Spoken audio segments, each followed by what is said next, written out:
నియమాలన్నీ ప్రజలకి కరెక్ట్గా గుమ్మం దగ్గరికి ప్రతి పాలన వచ్చినాయండి.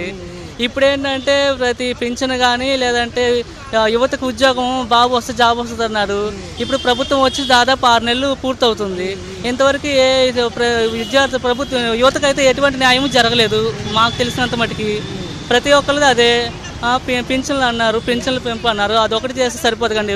అదివరకు జగన్ గారు ఉన్నప్పుడు ఇంటింటికి వచ్చి ప్రభుత్వం అని చెప్పి ప్రతి పింఛించేది. ఇప్పుడు అంటే వయసులో ఉన్నవాళ్ళు నడిచి వెళ్ళి తీసుకొచ్చుకునే వాళ్ళు స్తోమత ఉంది. పెద్దవాళ్ళకి తీసుకొచ్చుకుని పడిగా అప్పుడు కాసే అంత ఇది లేదు కదండి. చాలామంది ఇప్పుడు వాతావరణం ఈ 2-3 రోజుల నుంచి కొంచెం చల్లబడింది. మొన్నటిదాకా పింఛన్ తీసుకోవడానికి అంతమంది ముసలోళ్ళు పడిపోయేవాళ్ళు, కళ్ళు తిరిగి పడిపోయిన వాళ్ళు ఉన్నారు, చనిపోయిన వాళ్ళు ఉన్నారు.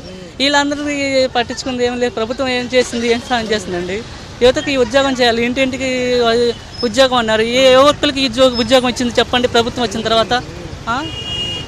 చూసుకున్నట్లయితే జగన్మోహన్ రెడ్డి ప్రభుత్వంలో వాలంటీర్లు ఉండేవాళ్ళు, ఒక వ్యవస్థ ఉండేది. ఏదైనా ఇన్ఫర్మేషన్ కావాలన్నా 1-2 రోజులు ఏ విషయం తెలిసేది. ఇప్పుడు అసలు ఎక్కడ ఎవరు చేసినా కానీ ముందు కరెక్ట్గా ఎక్కడ ఈ సచివాలయాల్లో ఆ సెక్రటరీలు చేస్తున్నారండి. ప్రతి ఒక్కటి కరెక్ట్గా అడిగిన ప్రశ్నకి కరెక్ట్ సమాధానం కూడా లేదు.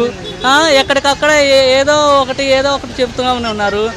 మనం ప్రతి విషయాన్ని మనం వెళ్ళి మనం శోధించుకుని ప్రతిదాన్ని మనం మాట్లాడుకోవాల్సి వస్తుంది. కానీ వాళ్ళు కరెక్ట్గా వచ్చి మనకి ఇదిగోండి మేడం ఈ విషయం కరెక్ట్గా చేయదు, ఇది చేస్తే బాగుంటుందని చెప్పి మనకు తెలియజేసిన వాళ్ళు ఎవరున్నారండి?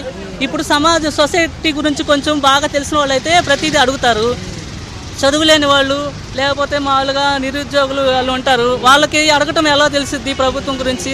వాళ్ళకి మాకు ఇది కావాలి అని చెప్పి అడిగితే కరెక్ట్గా చేసేవాళ్ళు ఎవరున్నారు చెప్పండి? రేషన్ కూడా ఇంతవరకు ఇంటింటికి డోర్ డెలివరీ ఉండేది, వ్యాన్లు వచ్చాయి.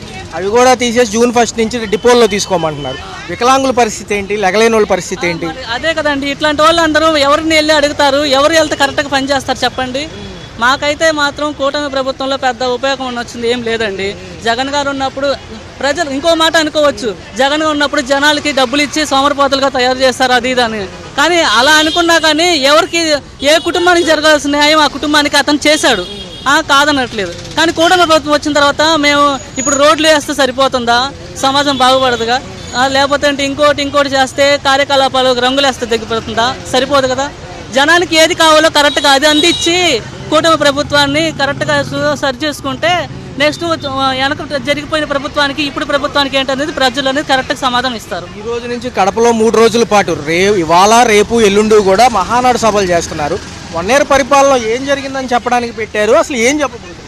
అది ప్రజలకే అర్థమవుతుందండి. ఇప్పుడు మనం చెప్పేది ఏం లేదు. ప్రజలకి ఏది అయితే న్యాయం జరిగిందో గత ప్రభుత్వంలో ఏమి జరిగిందో న్యాయము, ఇప్పుడు ఈ 6 నెలల ప్రభుత్వంలో ఏమి జరిగింది అనేది ప్రజలే డైరెక్ట్గా ప్రజల ముందుకే వస్తారు కాబట్టి ప్రజలే వాళ్ళకి నిలదీస్తారు. ఖచ్చితంగా మీకు నచ్చిన ప్రభుత్వం ఏదో సంక్షేమం పరంగా ఖచ్చితంగా అందుకు మాకైతే ఖచ్చితంగా జరిగింది అయితే అనేది వైఎస్ఆర్ పాలనేనండి. ఈ కూటమి ప్రభుత్వంలో మాకు ఇంతవరకు ఏ న్యాయం జరగలేదు. ఏ ఒక్క ప్రభుత్వ ఉద్యోగ సమాధానం కరెక్ట్గా లేదు. మేమైతే అదే చెప్తాం. అవుతుందా నిజంగా సూపర్ 6 అవుతుందా? సూపర్ 6 అవుతుందా లేదనేది తర్వాత వాళ్ళ డెసిషన్ బట్టి ఉంటుందండి. చేసేది చేయింది అనేది తర్వాత సంగతి. మాకైతే ఇప్పుడు 6 నెలల్లో జరిగిన ప్రభుత్వంలో అయితే వైఎస్ఆర్